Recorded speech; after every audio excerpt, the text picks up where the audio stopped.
চেতনা, এই চেতনাটা ওকে লালন করার তৌফিক দান করুন, বলেন আমিন।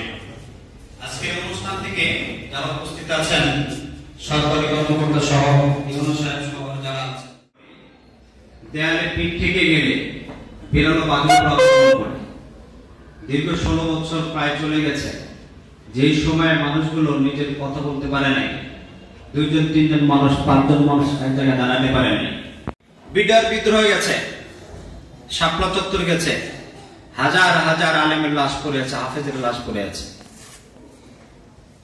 ওই জায়গা থেকে আল্লাহ তাআলা বিজয় দিতে পারতেন, কিন্তু ওখানে দিলে সমস্যা ছিল।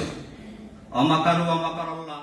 400 কতগুলা ভিডিও ফুটেজ সংগ্রহ করছি, তার ভিতরে 32টা ভিডিও ফুটেজ স্বচ্ছতার সহিত আমি কালেক্ট করেছি, যেখানে চেহারা দেখা যায় এবং কে কি করেছেন।